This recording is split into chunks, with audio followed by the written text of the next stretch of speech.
Salam hörmətli Yanıt TV izləyiciləri, siyasi yanıtda yenidən xoş gördük sizləri.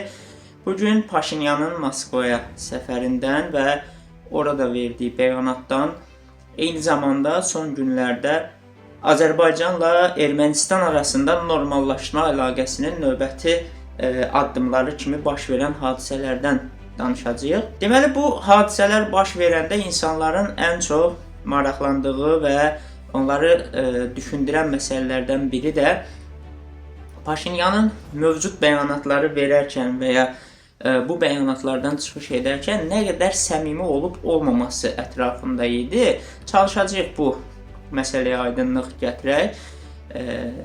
Əvvəla Paşinyan hər nə qədər Azərbaycan-Ermənistan münasibətlərində bu gün etibarıyla gələcəyə yönəlik xoş ifadələr işlətsə də, unutmamaq lazımdır ki, o Ermənistan dövlətinin baş naziridir, o dövləti təmsil eləyir, o xalqı təmsil eləyir və Paşinyan üçün öncəlik olan dövlətinin marağıdır.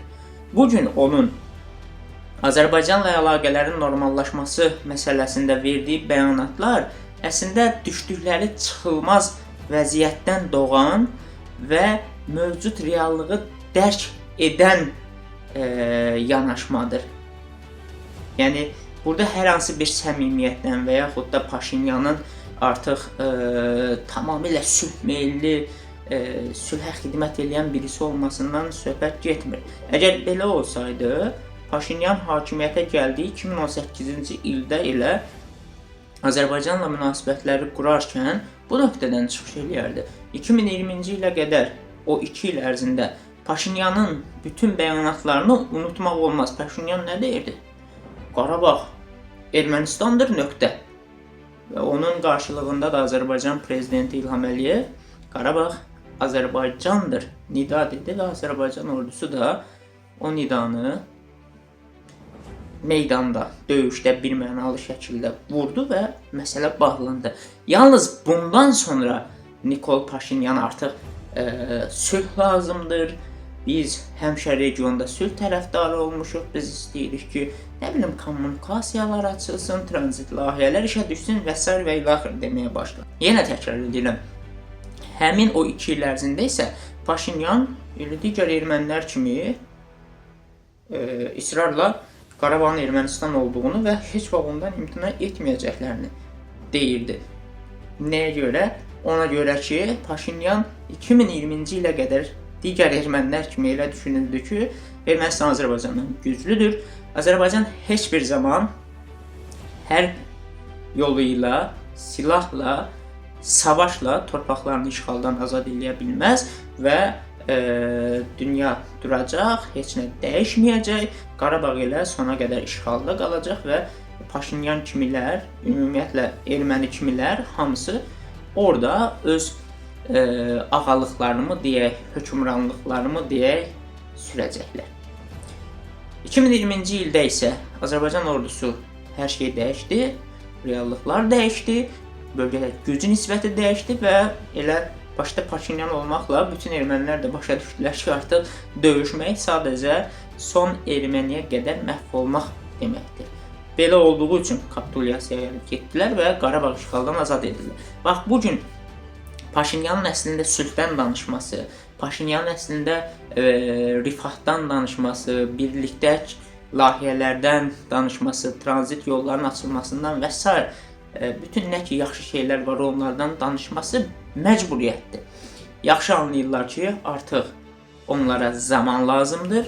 Onlar indiki vəziyyətdə onsuz da güc yolu ilə və yaxud güvəndikləri Fransanın əli ilə və yaxud güvəndikləri Rusiyanın əli ilə, güvəndikləri İranın əli ilə nə isə dəyişə bilməyəcəklər.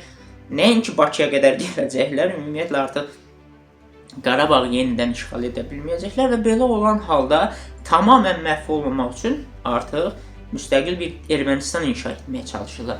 O müstəqil Ermənistan onlara onun üçün lazımdır ki, Rusiyadan iqtisadi cəhətdən, hərbi siyasi cəhətdən asılılıqdan qurtaracaqlar və beləcə bütün sahələrdə özlərinin cavabdeh olacaqları bir geosiyasi reallıq inşa edəcəklər.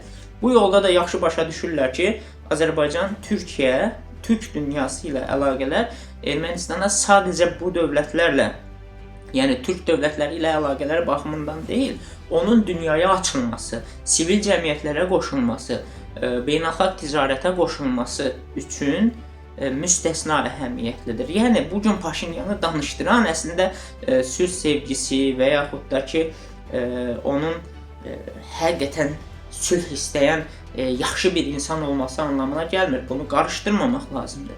Artıq başa düşürlər ki, başqa çıxış yolları yoxdur. Tək yol var.